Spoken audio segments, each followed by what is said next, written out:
Bonjour, aujourd'hui nous sommes dans l'Évangile de Luc, chapitre 17, et notre thème c'est comment recevoir plus que tu as demandé.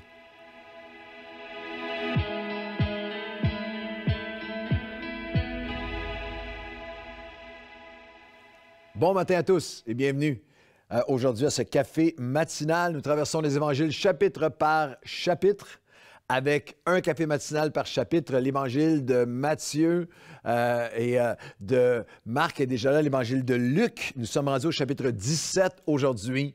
Et quel encouragement de recevoir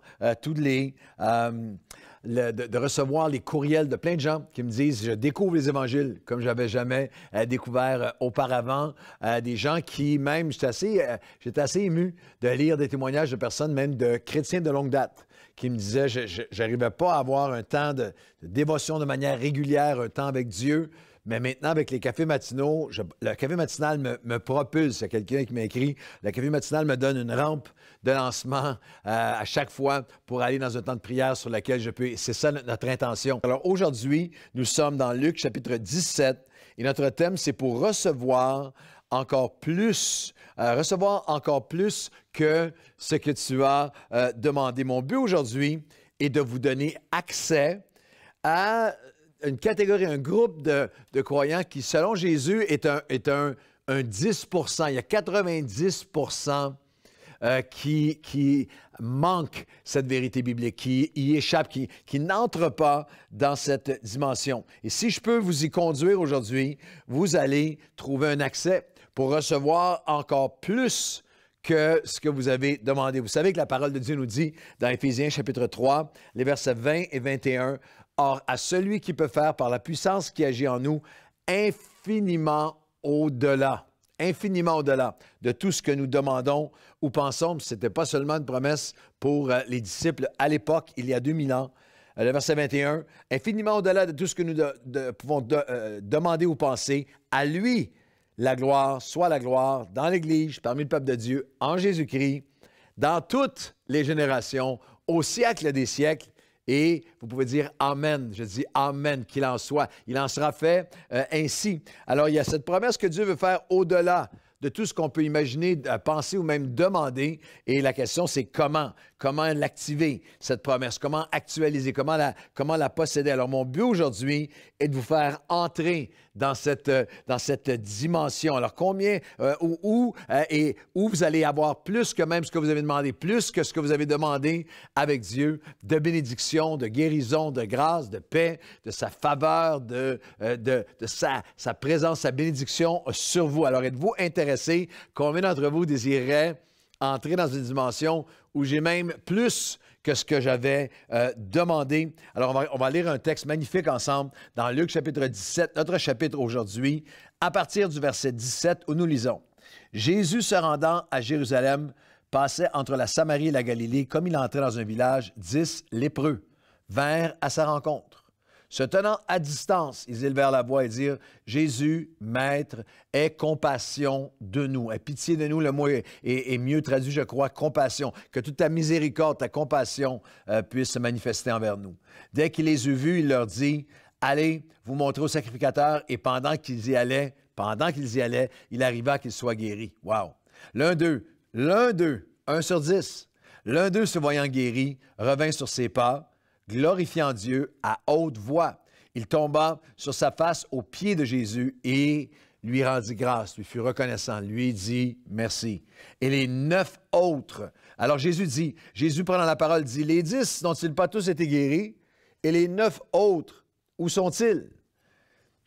Ne s'est-il trouvé que ce Samaritain pour revenir et donner gloire à Dieu? » Puis il lui dit, « Lève-toi, va, ta foi t'a sauvé. » Luc 17 est rempli de témoignages extraordinaires de guérison, mais il y a un homme, notre ami ici, ce Samaritain qui a été guéri de la lèpre, mais qui a reçu en fait encore plus que ce qu'il avait demandé. Alors, pour recevoir plus que tu as demandé en une phrase dans notre texte aujourd'hui, si tu t'efforces de cultiver un cœur de gratitude et que tu apprends à exprimer ta gratitude, tu t'efforces de cultiver un cœur de gratitude, de reconnaissance, d'action de grâce, et que tu apprends à exprimer ta gratitude, tu vas entrer dans une dimension où tu vas expérimenter tellement plus avec Dieu. Si tu t'efforces de cultiver un cœur de gratitude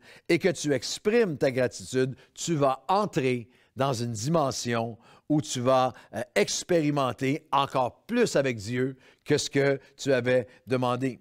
Les 10 ont demandé à être guéris, l'ont été extérieurement, mais un a expérimenté encore plus. On va le lire dans un instant. Mais est entré dans une dimension où, lorsqu'il est revenu sur ses pas et qu'il a exprimé sa reconnaissance à Dieu, il a reçu encore plus. La gratitude, l'attitude de gratitude, la reconnaissance est une force, est un moteur pour nous propulser dans encore plus avec Dieu, nous faire entrer dans une dimension. C'est une dynamique spirituelle extrêmement négligée, oubliée et extrêmement puissante. Quelques citations sur la gratitude. La gratitude, c'est l'antidote au ressentiment, à l'irritation et à la frustration. La gratitude, c'est une autre citation, ou celle qui ne remercie pas pour peu ne remerciera pas pour beaucoup. La gratitude est non seulement la plus grande des vertus, mais aussi la mère de toutes les autres. Il y a tout un flot d'autres bénédictions lorsque nous venons à Dieu avec gratitude. Il y a une dimension d'effort dans la gratitude, et on voit à quel point ce n'est pas humainement naturel. Les 10 ont été guéris de la lèpre, mais très rapidement ont été repris par le tourbillon de la vie, par tout ce qu'ils n'avaient pas, par les problèmes, par les manques, par la jalousie, par l'envie, par ce qu'ils auraient voulu qu'il ne soit pas arrivé, et ne sont même pas revenus pour dire merci, pour être reconnaissants.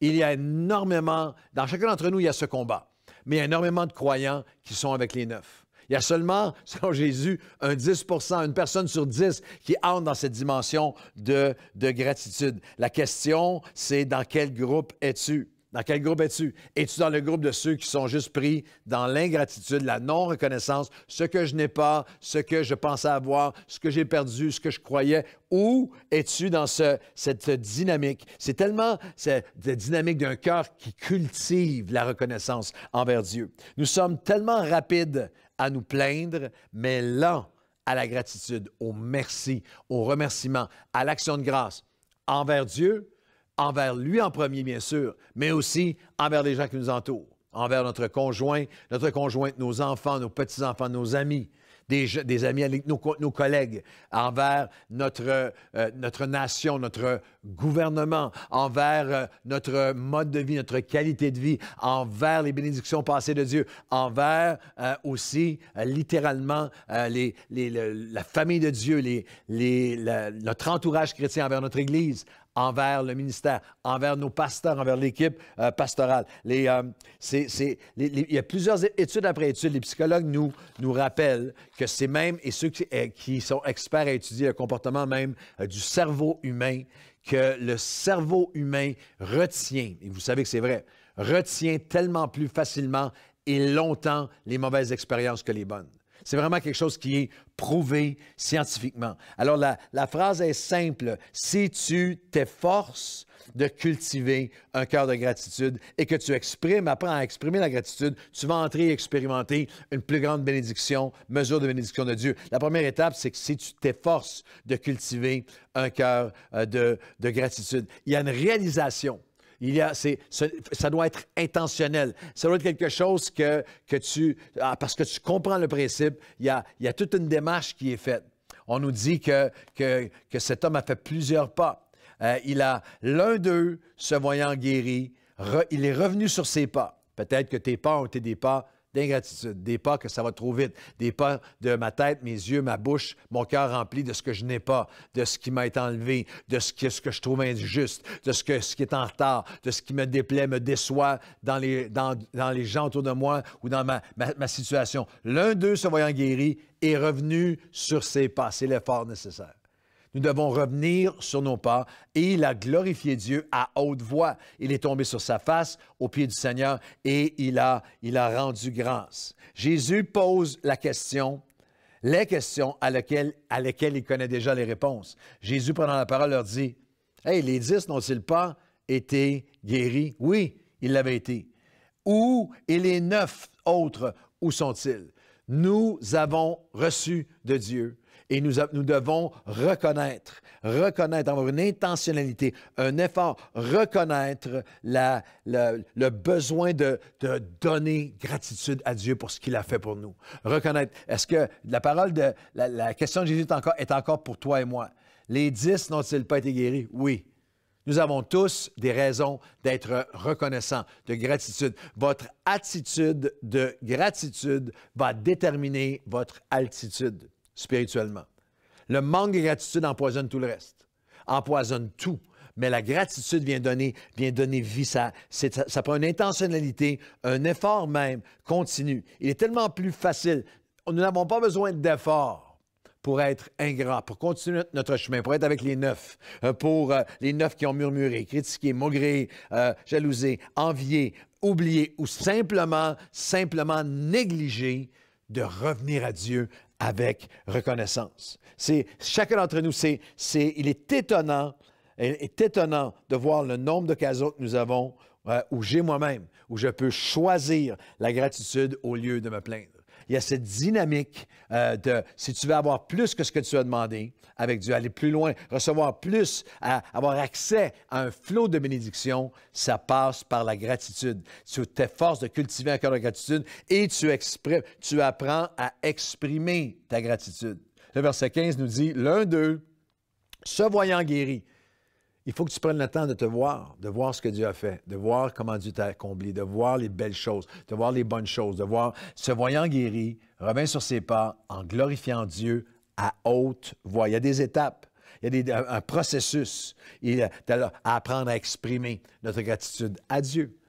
Il a vu son état de guérison. Il est revenu sur ses pas. Il s'est mis à glorifier Dieu à haute voix.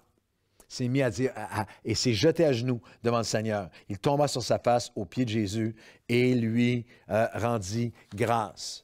Ressentir la gratitude et ne pas l'exprimer, c'est comme emballer un cadeau et ne pas le donner. Lorsque nous exprimons notre gratitude, nous ne devons jamais oublier que la profonde gratitude, lorsqu'elle est authentique, n'est pas seulement de lancer des paroles, mais de vivre par elles, d'exprimer. Est-ce que tu exprimes ta gratitude? C'était quand la dernière fois où tu t'es jeté au pied de Jésus pour dire à haute voix, merci Seigneur.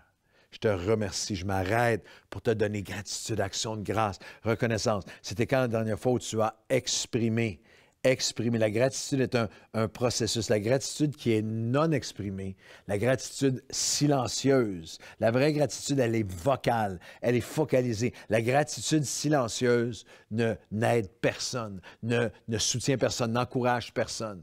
Et même dans ta relation avec Dieu, il y a quelque chose de spirituel qui prend place. Lorsqu'à haute voix, tu exprimes ta gratitude à Dieu, il y a quelque chose, il y a un rappel à ton propre esprit de qui il est, de ce qu'il a fait. C'est ce qu'on fait ensemble corporativement dans la louange, dans l'adoration, mais c'est ce que tu dois développer. Moi, j'ai toutes sortes de choses que je fais de manière concrète depuis des années. Je tiens un journal de gratitude, un journal sur les choses récentes, mais aussi à long terme, ce que Dieu a fait pour moi, la gratitude que je cultive. Si tu t'efforces de cultiver un cœur de gratitude et que tu apprends à exprimer ta gratitude, est-ce que tu exprimes ta gratitude à ton épouse, à ton frère, à ta sœur, à tes parents, à tes enfants, aux gens autour de toi, aux gens avec qui tu travailles? Un leader qui veut bâtir une équipe doit apprendre à exprimer la gratitude. Alors, tu t'efforces d'avoir un cœur de gratitude, exprime ta gratitude. Et la dernière pensée, alors tu vas entrer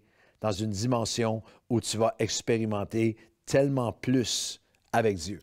Remarquez que tous ont été guéris extérieurement, temporairement, mais celui qui a exprimé la gratitude, celui qui a manifesté, qui a cultivé un cœur de reconnaissance, Jésus lui dit, « Lève-toi, va, ta foi t'a sauvé. » Il y a une dimension, le mot qui est utilisé ici, c'est la plénitude du salut, non seulement extérieur, temporaire, Est-ce que je sais que vous avez déjà pensé à ça, mais les lépreux qui ont été guéris sont décédés d'autre chose. Et la guérison physique extérieure ne guérissait rien à l'intérieur.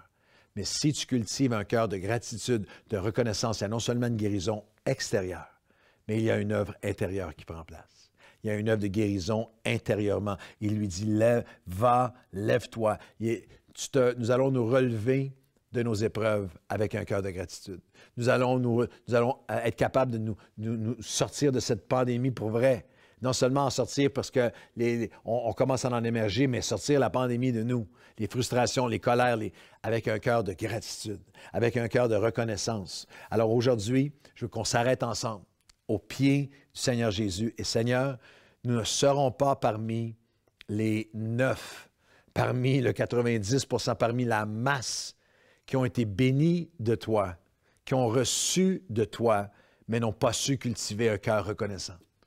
Alors aujourd'hui, je m'arrête et à genoux à côté de ce lépreux, nous disons nous aussi merci. Nous avons crié, Seigneur, aie ta compassion sur nous, mais tu as béni, tu as guéri, tu as relevé, tu as sauvé, tu as pourvu, tu as protégé, tu nous as placés, Seigneur, dans un endroit où rien n'est parfait, mais où, Seigneur, nous sommes libres, où la majorité d'entre nous, nous mangeons notre faim, nous avons un toit, nous avons de l'eau, nous avons des vêtements, nous avons une église, nous avons un peuple, nous avons une liberté de te louer, de t'adorer, nous avons toutes sortes de bénédictions dans nos vies. Alors aujourd'hui, tu demandes encore, où sont les 9 autres? Eh bien, nous voici. Si on s'est éloigné, on revient sur nos pas, on s'agenouille devant toi. Et Seigneur, on t'offre la reconnaissance, l'action de grâce. À haute voix, nous disons merci, Seigneur, pour tout comment tu nous as comblés. Aide-nous à exprimer notre reconnaissance, notre gratitude à toi et à tous ceux qui sont autour de nous. Et alors, nous allons expérimenter non seulement une guérison extérieure, temporaire, mais une guérison au quotidien, profonde, intérieure, par ton esprit, dans le nom de Jésus. Amen et amen. Allez dire merci à quelqu'un aujourd'hui. Allez dire merci à Dieu. Bonne journée.